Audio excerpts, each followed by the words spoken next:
नमस्कार प्यारे बच्चों, प्यारे भक्तों, हमारे चैनल ऑल इज वेल राशिफल में आपका स्वागत है।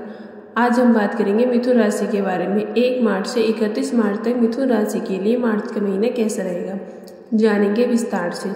अंत में हम आपको बताएंगे उपाय, इसीलिए अंत तक जुड़े रहें। आइए जानते हैं। यह मार्च का महीना आपके लिए कुछ नई सौगात लेकर आने वाला है। आपके लिए लंबी यात्राओं के योग बनेंगे।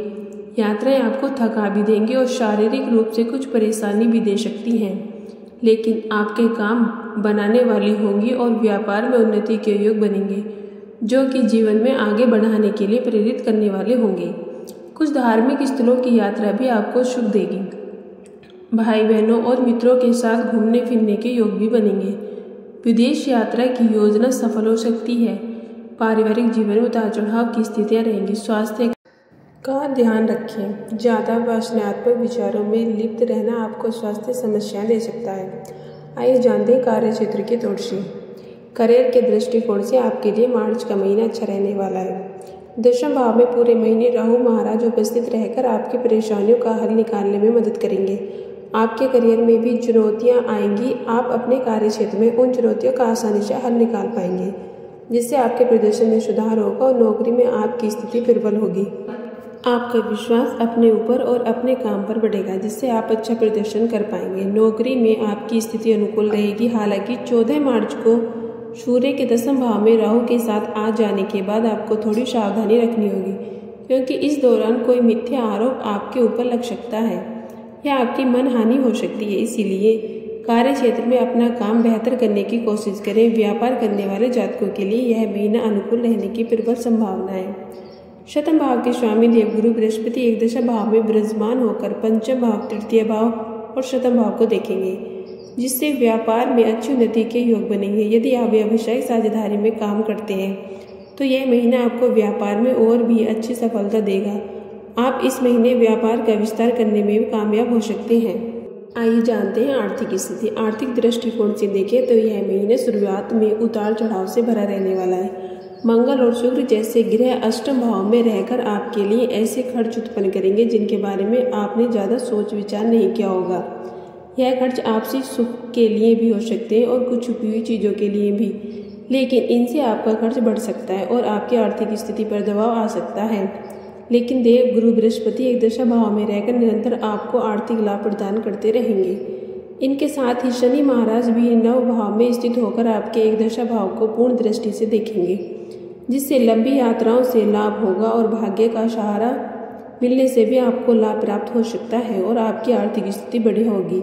आइए जानते हैं स्वास्थ्य के तौर से कैसा रहेगा। यह महीना स्वास्थ्य के दृष्टिकोण से थोड़ा ध्यान देने वाला होगा। महीने की शुरुआत में मंगल शुक्र के अष्टम भाव और सूर्य शनि बुध के 9 भाव में होने से स्वास्थ्य समस्याएं परेशान कर सकती हैं। कोई गुप्त समस्याएं आपकी दिनचर्या को प्रभावित कर सकती है और आपका शारीरिक स्वास्थ्य पीड़ित हो सकता है। इनसे बचने के लिए ज़्यादा वासनात्मक विचारों से दूर रहें और संतुलित जीवन बिताएं। किसी तरह की चोट लगने से भी इनकार नहीं किया जा सकता, इसलिए वाहन भी सावधानीपूर्वक चलाएं। महीने का उत्तरार्ध अपेक्षाकृत अनुकूल रहेगा, तब स्वास्थ्य में सुधार दिखाई देगा। आइए जानते हैं प्रेम और वैवाहिक तौर से आपके लिए महीना कैसा रहेगा।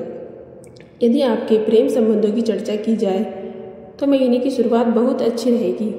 यूँ कि महीना पूरे महीने ही आपको सफलता प्रदान कर सकता है। देवगुरु बृहस्पति एक दशा भाव में बैठकर आपके पंचम और शतम भाव को एक साथ देखेंगे, जिससे आपका प्रेम जीवन अच्छा रहेगा। आप अपने प्रेम जीवन का भरपूर लुत्फ उठाएंगे और अपने प्रियतम को विवाह के लिए प्रस्ताव भी दे सकते हैं। आपके प्रेम विवाह के योग भी बन सकते हैं। इसके लिए परिवार के लोगों की सहमति भी प्राप्त हो सकती है। इसीलिए यह महीना आपके लिए बहुत महत्वपूर्ण है। यदि आप किसी प्रेम संबंध में हैं और उससे आगे बढ़ना चाहते हैं तो इस महीने का पूरा सदुपयोग करें और अपने रिश्ते को आगे बढ़ाएं। आइए जानते हैं पारिवारिक तौर से आपके लिए महीना कैसा रहेगा। यह महीना पारिवारिक जीवन के लिए कुछ तनावपूर्ण रह सकता है। हालांकि भाई बहनों से आपका अच्छा सामंजस्य रहेगा। बृहस्पति महाराज की कृपा पंचम, तृतीय भाव, शतम भाव पर होने से जीवन साथी का सहयोग मिलेगा। भाई बहनों को भी आप प्रेम भरी दृष्टि से देखेंगे। प्रियजनों से आपके संबंध सुधरेंगे और लेकिन पारिवारिक स्थिति में उतार चढ़ाव रहेगा। राहु और केतु के दशम और चतुर्थ भाव में बने रहने के कारण माता पिता का स्वास्थ्य भी प्रभावित हो सकता है। इसलिए आपको उनका भी ध्यान रखना होगा। परिवार में कुछ अशांति का माहौल रह सकता है, जो 14 मार्च को सूर्य के दशम भाव में आने के बाद और बढ़ सकता है।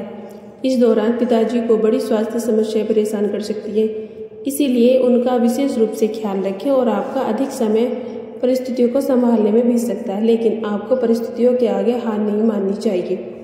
आइए जानते हैं उपाय। आपको बुधवार के दिन श्री विष्णु सहस्त्र नाम स्रोत का नियमित पाठ करना चाहिए। मंगलवार के दिन हनुमान जी को 4 केले अर्पित करें और आपको रविवार के दिन बैल को गुड़ खिलाना चाहिए।